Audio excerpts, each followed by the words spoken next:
So not something they want to first pick. Yeah, and that's very surprising to see because so many times in the past we have seen them first pick the Vox, but not willing to go for it. Instead, they want to take the Rona away from DNZO. I was going to say Sky Weapon Power was going to definitely be the pick for Tribe. They banned it multiple times when they went for the Rona. So in their mind, this is the perfect counter for the Rona pick. It's going to be played in lane on the NZO as a weapon power hero, and they're just going to try to kite around the Rona, stay away from her, and dance around her. Absolutely. Just Cloud9 right here saying, anything you can do, we can do better. We'll see if it's going to work out for them, if they're going to be able to layer on the early pressure. But we saw Sky banned out earlier on in this series. That was the first ban for Tribe when they were on the A side, I believe. So we'll see how that's going to change things coming on in. The Black Feather will be banned as well, though. The Lyra is still open here, and if C9 don't ban her, I'm pretty sure Tribe will come through and pick her up. Yeah, I think Arden is also huge because Arden, the double gauntlets with the Echo, is going to keep Sky alive and basically give her those barriers so that a melee hero such as Rona, potentially a Taka or a Koshka, can't really get onto her. So this is a huge priority, I think, for Cloud9 to ban, or maybe they're going to say go with the Lyra, and then Tribe probably will take the Arden here.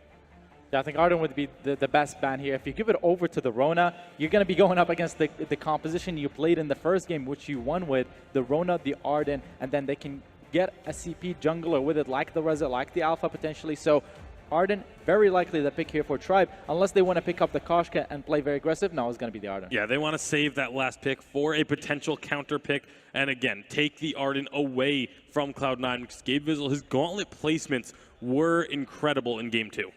All right, well, now we have to ask the question, is the Grace going to come out again? Yes. Could this be something like a Lorelei, though? We have seen that in recent games. Could be Lorelei with Koshka, Grace with Koshka, or even Fortress with Koshka. Because Fortress with the Wolves does give Sky really hard time. And also even Pedo honestly gives Sky a hard time because her pets can get in the way and stop the forward barrage damage from hitting onto Rona and the team.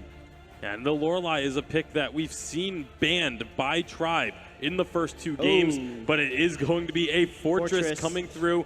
Now the question is just going to be, will it be a Crystal Fortress or a Captain Fortress? This last pick is going to determine that. It's going to be Captain Fortress and probably, I would say, Pedo or Koshka here. That's going to be a really aggressive composition that Tribe needs to pick because they can't give Cloud9 can't give Tribe a stronger early game composition. We'll have to see where they do go with this one. They're starting to run low on time. This is one of the things about the drafts for this series so far. Both teams have been burning through that bonus time. They know how much is resting on their shoulders. Both teams wanting to represent North America in the Grand Finals. One thing I want to talk about is Old School, as you see him on your screen right here. He got focused again in the early game by Tribe, gave up first blood and then gave multiple kills afterwards, but props to him, he came back huge later on. He definitely maintained his focus, came back mentally, and carried his team through. Yeah, that was a good pick by Cloud9 because if they did not take the Koshka, Tribe would take the Koshka and run a Weapon Sky, and that would be a very strong early game into the Rona composition. It's also the bravado of Cloud9 to take the Rona Koshka when they had just beaten a Rona Koshka, saying to Tribe, you ran this, we're going to do it better. Absolutely, and now Tribe, they have to decide, what can we do against this early game aggression? What can we do to shut this down? They've already got the Sky. Do they go full ranged composition here, or do they go something that can fight toe to toe? Well, they don't have the CP Black Feather to go for. If they're gonna pick anything, or if they're ever gonna pick a Rhyme, this would be the scenario to pick it. You've mentioned it multiple times to Engineers in the past. They need something that can hold the early game aggression versus the Koshka. So perhaps even a Cruel is a possibility. Yeah, I think the best option is probably Pedo. Cruel, Rhyme would be okay, but Fortress, the Mortar Wound's going to counter that so hard, and it's going to weaken their fortified health and their sustain. And that's why Fortress is good, because you cannot play a Baptiste, you cannot play a Rhyme, you cannot play a Cruel, because Koshka Fortress is way too strong. Apparently and they're going to go with a Baptiste, and this is a little risky, I think, from the side of Tribe here. So much of this is just about trying to prevent the hard dive that can come out from Cloud9. Yeah. That's the entire purpose of this Baptiste pick. The only reason they go for it here is to deny the heavy dive composition. Yeah, that's kind of been the story of Baptiste here at the World Championship as well. Just about every time we've seen it picked up, it's for its utility. But it's about time that we jump into Game 3 of our semi-finals here. It's one apiece. Who are we voting for? We'll start with you this time, Sweet J. I think Cloud9 won, Jack, because Koshka Fortress counters a Baptiste really hard, and Tiger's going to have a hard time, so I think Cloud9. All right, Cloud9 won. The Rona is very strong, but I actually like the Baptiste here. I think Tribe will be able to find a way to deny the dive. It's one apiece. Iraqi decider. While I would give the draft over to Tribe just because of the Baptiste. Fearsome Shades works really well against the dive. I'm going to go with Cloud9 since this team, when it gets rolling, it's really hard to stop it. So after winning that game, I'm expecting them to take it this as well. It's a momentum game for Iraqi Zoro. It's time to jump into game number 3 of this series. It's time to see who will take an advantage. Let's pass it over back to our casters for Tribe versus Cloud9. Thank you very much, Munchables. Jaws and Alexandra back at it again. Game number 3. My heart can't really take any more, I'm not going to lie. I gave you some sedatives, Jaws. It's fine. Calm you down a little bit. That was a crazy game, but it's been amazing to watch so far in this best of 5. This is an interesting draft. I agree that I think Tribe actually won the draft. I think Baptiste was a good pick here. While Koshka Fortress can do well in stopping Baptiste in terms of sustain and jumping on him, he does have good shutdown with that Ordained. Ordained is classically considered a good ability into Koshka. She relies on her ability to negotiate the map with her movement speed, and obviously Ordained locks that down. Oh, here we go, jumping onto the fold for the 3rd time. Cloud9 this time taking away the Koshka from T-Tigers. 2 of the best Koshka players in the world. Joseph now piling it. We'll see how they want to play the early game. Cloud9 moving towards the Elder Treant. Or in fact, they're actually sticking back. Yeah, happy to take a fight, I'd say, at level 2 here. So they're happy to go for their back camps and meet in the middle this time round. And first time we might see 2 teams for a while actually match up in the middle of this map, right at the very early phases of this game. I'm actually looking at Tribe, and I see Dienzio picking Weapon Power Sky, and I'm thinking that's a really good thing for Tribe in this composition. They've got great kite away, he's got great movement speed, he's really good at dodging his way around these sort of heavy dive compositions, and Dienzio plays a mean Weapon Power Sky. Tribe, I think, are in a good position here. From the backs to the fronts, they do meet each other in the Elder Treant. This is going to be the first time this has happened. However, Cloud9, if they do jump on one target, that target will fall rather quickly, especially with Joseph's early damage on the Koshka. They're just trying to wait around here. No one's really got that advantage in lane. Looks like C9 are very desperate to get hold of this early Elder Treant. It is a risky fight to take for either team, to be honest. T-Tigers is building up with those bad mojos as well. They've got to be very careful. Got to watch out for that counter. It doesn't like Tribe maybe looking for back off. I mean, the 2 to 3 minute stall, are we going to see it? Are the minions just going to kill each other at this point? Joseph's going to back off. He's going to go for his backs. They've already spawned, and looks like T-Tigers is doing exactly the same thing. Both of them knew that their back camps, taking that on rotation is important. It looks like that Mexican standoff is just going to stand as it was. And it looks like they're going to head towards the lane. No shots fired, but up into the lane now. Old School and Dienzio will meet each other. Now the Sky, this is the first time we're seeing this in the best of 5. Minion candy used by Old School fairly early on. It's kind of what we're seeing a lot of the time. Gave Visual going very low though early on also. Max Green's damage and just his sustainability on this Arden is not something to be messed with. Yeah, Arden's got a super high basic weapon power damage, so he really hits hard in those early levels. The clear speed from Joseph is just that much quicker. That means he gets to that Elder Treant a bit earlier. He also skipped his double backs just to get there in time as well. So he's now going to head back to base, probably pick up that now on rotation. He's thought it pretty much worth to take that Elder Treant and skip his backs for the time being. Makes a lot of sense to net more of that gold. We'll see if T-Tigers is going to do the same kind of game plan we've seen in the last couple of games, which is permanently camp Cloud9's fronts. However, this time around with T-Tigers on that Baptiste, like you mentioned before, with the Ordained, perfect for countering Koshka's leap in. Actually seeing an actual laning phase here, George. This is the first game of the series where we've had a somewhat semblance of a laning phase. No rotations, no heavy rotations in the jungle, and I think, you know, this respect between Joseph and T-Tigers. They're looking for an engage. Into the fray onto Dienzio. He's going to use that Suri Struck though. Also taking a lot of damage. Joseph's going to march on forward as well. Take Max Green to about a 3rd HP. And that will just be that for the moment. But all the meanwhile, T-Tigers has been farming those fronts. But now Cloud9 are going to get the beneficial rotation down to the Elder Treant. Yeah, it looks like they're going to get onto Tigers T-Tigers. moving in. Ordain's going to come through. It's going to land on Joseph this time around. He does stay around for it. Elder Treant taken. It's going to get taken by Old School. They're still trying to push forward here. T-Tigers actually have to pop that flask as well. Frey's going to be up in a couple of seconds. Also, Max Green going extremely low. Cloud9 deciding to back off right now. Those bad mojos, the empowered ones, are starting to hurt. Ordain onto Old School. Wrong place, wrong time. Into the Frey, not quite up. He misses right into the wall. DNZO with the reposition picks up first blood. Oh, Old School's going to be hitting himself after that. He jumped straight into the wall with that into the Frey. And that spelt his death. First blood over to Tribe. C9 lose their fronts again. T-Tigers has found that resurgence he's needed to be more aggressive once more. He's going to take everything that he can from that C9 jungle. Maybe a little bit ambitious to take that kind of engage, especially when all of the healing flasks were up for C9, but they tried to put a bit of early aggression down. Shut down by Tribe, though. Tribe's ability to just target focus is absolutely superb. You can imagine if Old School, even if he did make that, DNZO could have repositioned with a Suri strike and take him down regardless. It was Cloud9 splitting up, or Tribe just wedging them so they couldn't actually move anywhere, splitting up in the 2-1. That really ended Old School's life.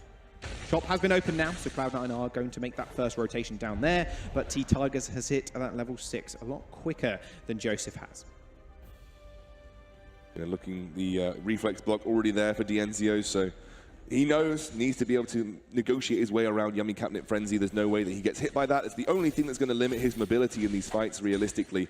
Wondering whether Old School's going to have to pick up a Shiver Steel this game, because we thought Vox was mobile. Sky is very much the same, especially as you can see DNZO maxing Suri Strike. That's pretty common for Weapon Power Skies. It gives them that extra added mobility, and mobility is the name of the game. That's why you pick Weapon Power Sky. She just is able to dive and dart away from those melee divers like the Rona, the Fortress, and the Koshka.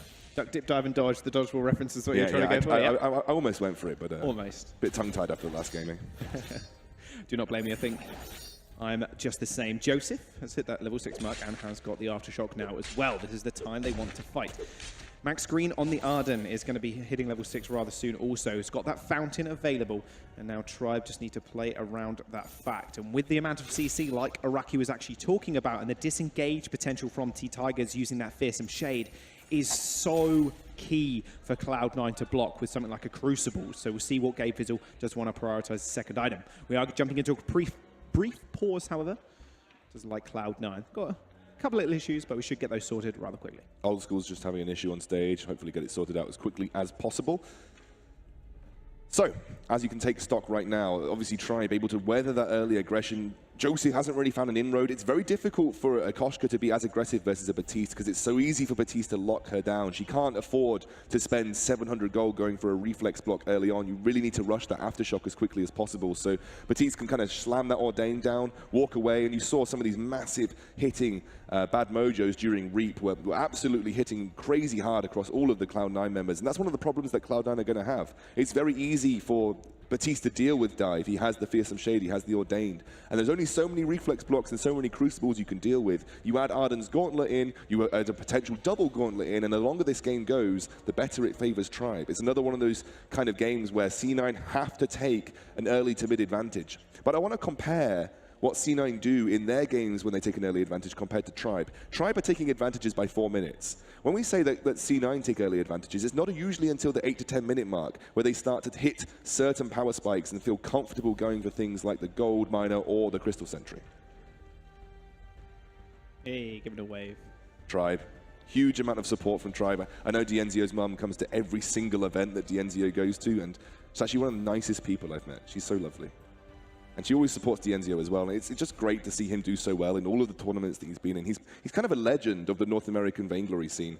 Guy that, well, last year he was so young, but it feels like he's almost like a veteran now. Like last year I remember casting him in the North American, I think it was the Spring Live Championships or the Summer Live Championships. And so the storylines that we had was, this is a guy that is so incredibly young, but so incredibly gifted. He's still young, but he feels like a veteran because he's been to so many events now. And he's kind of like a massive in-game leader as well, you know, just has that kind of experience behind him. And you've got Max Green and T-Tigers, they don't have that kind of experience. He's showing us how to play Vainglory like a pro. Of course, we're waiting, coming on next semi-final is going to be Impunity versus Ace Gaming. A huge crowd here in Singapore. ready to support their home team. They have played so well, but right now we have this battle of the North American Titans. C9 don't quite feel like they've hit their full sort of sixth gear yet. They've got a composition that's going to dive at some point, but haven't quite found the best opportunity to search for a fight right now. Yeah, and that's what Tribe have been doing so well in these games, just taking the early fights and taking the early leads also, like you just mentioned. Their ability to actually force Cloud9 into an uncomfortable situation that they're maybe not used to, because being the kings of North America, winning 2 of the live championships back-to-back, you'd think most of the time they're not actually ahead and put in these situations, but Tribe doing just that, making them uncomfortable. And T-Tigers pressuring those front camps over and over and over again, off respawn. And the ability for Max Green as well to just support him, because Dienzio is such a reliable laner that he can handle himself, especially on something so mobile as the Sky. Looks like things could be close to getting sorted out on stage, so we should be getting back into game ASAP. Got exceptions on stage, sorting things out. Right now, you look at the 3 North American teams that came to Worlds, and you say that Tribe are this sort of heavily mechanically gifted team, but sometimes we're considered to have slightly poorer sort of tactical approach to the game than things like C9 or TSM. TSM on the other end of the spectrum, where they are the massive tactical team with the great drafts, and C9 was somewhere in the middle. Tribe has stepped up in terms of their tactics. They've been able to rotate consistently well. They've been able to take their advantages, play to their win conditions. And C9 look like they've been getting better and better mechanically. That you couldn't ask for 2 more evenly matched teams here in a semi-final of the World Championships. An unpaused Cloud9 and Tribe, they're in it. Here we go, we're back into gaming, Scoundrel. Enough waiting around. Now Tribe are just pushing in with that minion candy as well. Dane comes out, it's gonna be straight on top of Old School. He is taken under half HP. Joseph leaping in, but there's not much they can do right now. The range advantage is in Tribe's favor. This is something we talked about in these compositions last game. Cloud9 needs to be careful. Those huge bad mojos. No shielding yet for C9. They're probably going to end up giving up this turret for free. The siege from Tribe is just too good, and that was a massive minion wave pushed in for Tribe as well. Dienzio going to get the finishing blow, and suddenly again, early advantages go over to Tribe. I don't think that's good for C9. Tribe have got that composition in the late game. I feel like it's going to be just too difficult to stick to Dienzio. C9 need to look to take advantages in the next 4 minutes, or I'm really putting myself heavily in that Tribe camp. They've got such a good late game composition to deal with what C9 are bringing to the table. The T-Tigers picking up that Shatterglass. Big power spike for him.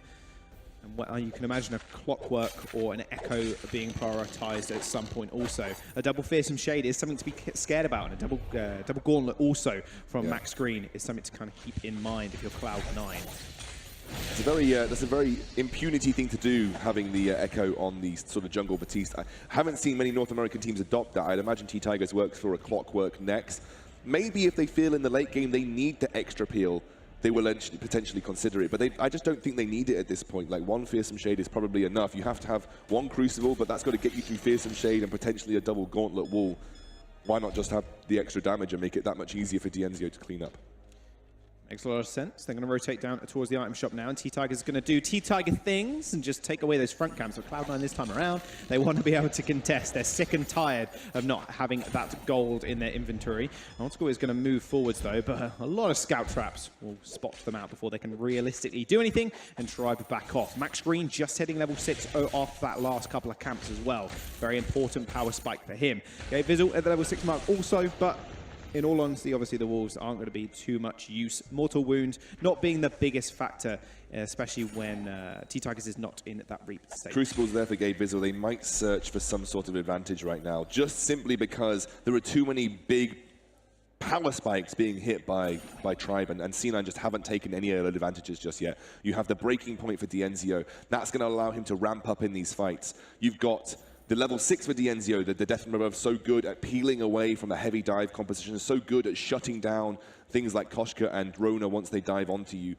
Right now, T-Tigers is, like you said, got that Shatterglass, and Max Green has picked up his own Crucible just to deal with whatever might be thrown at them. The only thing that you really have to Crucible from C9 is that Yummy Catnip Frenzy. Everybody's got their own individual reflex blocks, but just in case, Max Green's got his Crucible as well. This is what I like from Cloud9 now. They're retaking at this part of the jungle from them that they've not had in the previous 2 games. Maybe that's their hinge to coming back into the series. I say come back into the series, it's one apiece, but coming back in the early deficit that they have been placed in. Only 1,000 gold separates, or just under now, separates Tribe and Cloud9. The smallest gold difference in 9 minutes that we've had in this entire series. I've got to say, I'm impressed with the way that Tribe have responded to that previous game. If I were in their position, I'd be feeling really downtrodden that we had you had a 10k gold lead at some point, and C9 managed to bring it back. But Tribe have responded so well. Came back fighting, didn't let off on their early aggression, have looked to play around their win conditions once more, and C9 push onto this gold miner. Heavily bolstered Tribe are going to look to contest it.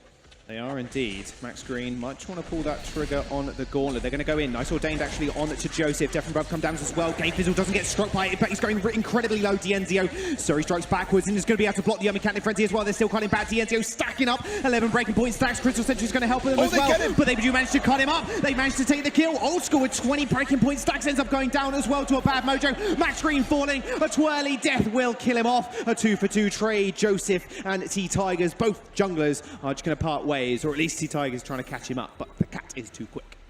Such a close fight. Obviously, Cloud9 playing into the territory of the enemy Crystal Sentry didn't help, but that was a lot of resources expended to kill Dienzio, and T-Tigers was just not touched. Let's take a look at that again. You can see here, it's Cloud9 trying to bait Tribe into a fight by starting up that gold miner. They initially put that pressure down onto T-Tigers. The block, or the ordained onto Joseph, stops that initial engage, and they have to sort of recoup and go back. They then push everything onto Dienzio. So watch all of them dive onto Dienzio here, all of the pressure going onto him. He dies, but T-Tigers is untouched. T-Tigers full HP, full energy, and if this was a longer fight and he had that ordained up, he would have been able to clean up the whole thing, and that would have been Tribe's fight to take. And the longer this game goes, the less amount of damage Koshka is going to do to Dienzio. If Dienzio finishes up that Aegis, you're not going to see that level of damage coming out. So these kind of fights where it's Joseph able to take Dienzio out are going to be few and far between as this game goes on. It was all down to Old School yet again, building up those breaking point stacks a lot quicker than Dienzio was able to. They kited back perfectly. Dienzio's positioning was extremely precise, but Old School was just able to jump in there with a red mist, and the damage from the Serpent's Mask as well was just too much. Goldminer gets started up again, tried moving forward once more. Didn't use the gauntlet in the last fight, so that is still available to them if they so choose to use it. Ordain comes out, nice bad mojo actually. There's the fearsome shade, but it's going to get blocked. Apart from the gold one who just runs away in fear. Nice stun into the death from above as well. The walls have been popped, but Joseph ends up going down. Gets cut up by Max Green. Dienzio repositioning with that Surrey strike is just going to chase Old School. He has to be very careful. Crystal Sentry wants a word in, but Dienzio Surrey strikes forward, but Old School getting the lifesteal off of the minions, but ends up going down regardless. They lose that Crystal Sentry, but they take 2 lives in the process. Yeah, C9 basically cut their losses in the middle of that fight and said, let's just get the gold miner. Let's just take the gold miner. It's a huge amount of gold for the team, but they might end up losing a turret for it, which means Tribe are going to take yet another advantage. Joseph doing his best to defend here. Here comes Gabe Bizzle. Max Green popping that flask. There's Yummy Cannon Frenzy straight on top of T-Tigers. Death from above comes down, separating the rest of the team. Joseph hasn't got many tools to work with now, but they've managed to clear out the wave and stop the turret push. There we go, C9 recuperate from that team fight that went so badly wrong. Again, it's one of those scenarios where you have all of these heavy diving heroes and there are just so many obstacles to overcome. It's like an assault course that Tribe put down.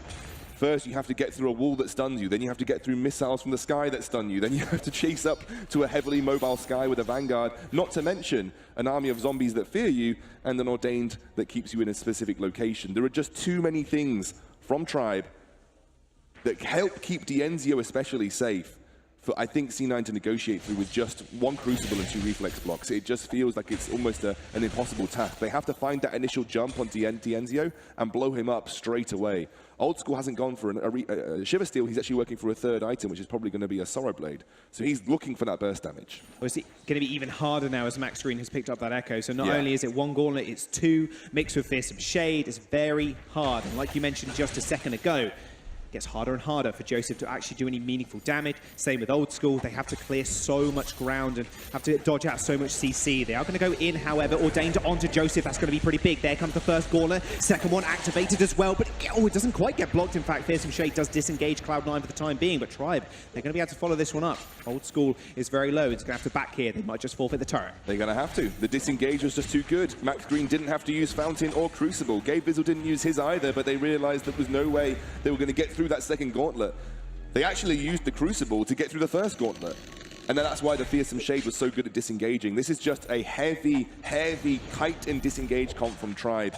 And it's working wonders now. These big item spikes that you talked about, the Echo, the Aegis finished up, it just feels like it's now a very, very steep hill for C9 to have to climb to actually take Tribe on in one of these late game team fights. This is why I said that there wasn't enough early advantages gained by C9 to punish Tribe, and Tribe have a perfect composition once again. I think Tribe have done so well in draft across all of these games in the series so far. That'll be all due to their support stuff as well, their support network. Cloud9 have the same thing, and that's why these teams can compete at such a high level right now. Crystal Sentry is going to fall, so Cloud9 taking the priority on that one. I do believe that's the first one they've actually taken throughout the entire series, and it actually lands them in a position where they might be able to fight. If they do take out this Crystal Sentry, they're going to be able to fight in these small corridors. However, that's where Max Green and T-Tigers also want to rumble. So they get that Crystal Sentry, a little bit of gold in the bank before they have to start to think about Kraken. This is going to be where Tribe try and draw C9 out. Again, this is one of those scenarios that they've been trying to exploit throughout this entire game. And Tribe really do like to push that Kraken very, very quickly. They like to take it as soon as it's up most of the time. This time around, they're not in such a commanding position. They're definitely in the lead, but they're not exactly dominating C9 like they have been in the last 2 games. Still in the stronger position, though, I believe. But the situation, they're in the exact same situation apart from that massive gold advantage they were in game number 2 and even game number 1. Cloud9 haven't actually been able to breach a turret while Tribe have 2 turrets down. And they also have, they've taken 2 turrets, and they have that just choke point turret to take out next. They're in exactly the same situation, and if they can win the next fight, that Kraken will be theirs as 15 minutes has just rolled over. Joseph's Infusion is nearly out. He has to get 100 more gold in the bank and he can refresh that. It's definitely going to need to be refreshed before this next fight. Old School should be okay. T-Tigers can work up towards his own. He's actually got it in his inventory, and Dienzio has his own. So again, infusions, again, at this point in the game, so important to keep refreshing those infusions. They are worth so many stats for the gold value that they are. They're a limited time period, of course, but it's almost a necessity when you get to this stage in the game to have an infusion consistently refreshed, which makes it very hard to complete items because you're consistently spending 500 gold on infusions. They're going for a Crystal Sentry once more. That was a very aggressive and risky move by C9. They're going to get flared out. Can they get back? They did take that off spawn. T-Tigers looking to go for a flank. Dienzio doing the same thing. They know exactly where Cloud9 is right now. The minions in their favor also. They're going to go straight onto Dienzio. So he strike backwards. There's the nice Yummy Cannon Frenzy, but it doesn't actually end up landing. Dienzio did block it. Double Gauntlet used already. And a Fearsome Shade also to ripple them backwards. Dienzio just freely stacking on the back line. 9 breaking point stacks right now, but Max Green is falling very low. There's the really good engage. Oh, T-Tigers manages to just get a little bit of damage down. Gabe Vizzle is going to fall. Joseph going down as well. Dienzio kiting around. Will he be able to get a third? He does! Another Fearsome Shade comes off cooldown and sends Old School to the grave. Dienzio finds the 2. We might have said that Old School, the best laner in North America. I'm sure Dienzio has got words to say about that. You see how difficult it is, even when C9 take that engage, to get through to Dienzio. Gabe Vizzle jumps in. Look at the kite away from Dienzio immediately. He blocks the Yummy Catnip Frenzy, gets up to turret safety, suddenly is no longer a target. C9 change their focus, start using that melee combat with the Batiste and the Arden to play into Rona's favor. But right now, it's just so difficult to get on top of Dienzio and stay on top of Dienzio. And he's building those breaking point stacks throughout the entire fight. Look at this. Even when Old School finds that opportunity, even when he blocks things out, Dienzio still able to kite back with that movement speed that he gets in the lock-on, and those Suri strikes to help him reposition. It is just why Sky is good into these types of compositions, just like Vox, but Sky does it a little bit better. And Dienzio loves playing Weapon Power Sky as well. He said it's one of the picks that he was looking forward to playing throughout this tournament, and it has been such an overrepresented pick here, especially by the North American teams. They love that Weapon Power Sky, and you can see why. So difficult to lock down. Tribe have unleashed the Kraken as well. Not quite escorting it. C9 are going to be able to get a bit of free damage down onto it. They are just moving up the lane now as well to escort it. Remember that base has been broken already. They're going to go for an engagement. Nice twirly death. A nice ordained actually to lock the fortress in place. Gavers will actually get stunned. DNZO kiting back straight on top of Old School. Gordon gets laid up. Yummy Mechanic Frenzy is going to get blocked as well. DNZO still kiting back. 12, 13, 14, 15 breaking point stacks. Old School's going to fall. And already Max Green just trying to disengage him. Those Vanguards are good. No one can touch DNZO at all. And Ordain locks Joseph in place, and there's another kill, another ace back-to-back by Tribe. Dienzio, the Sky Monster, held his Suri strike until the Into the Fray came down, then Rona had nothing to follow up, couldn't get that foe splitter in. They're going for the win. Tribe, they've got the Kraken on their side as well. First Crystal Turret falls, the second one to follow, and there shatters the Vayne Crystal. Tribe are going to take match points against Cloud9. And again, it was a draft from Tribe that really shut down C9. The Batiste was that perfect pick, stopped any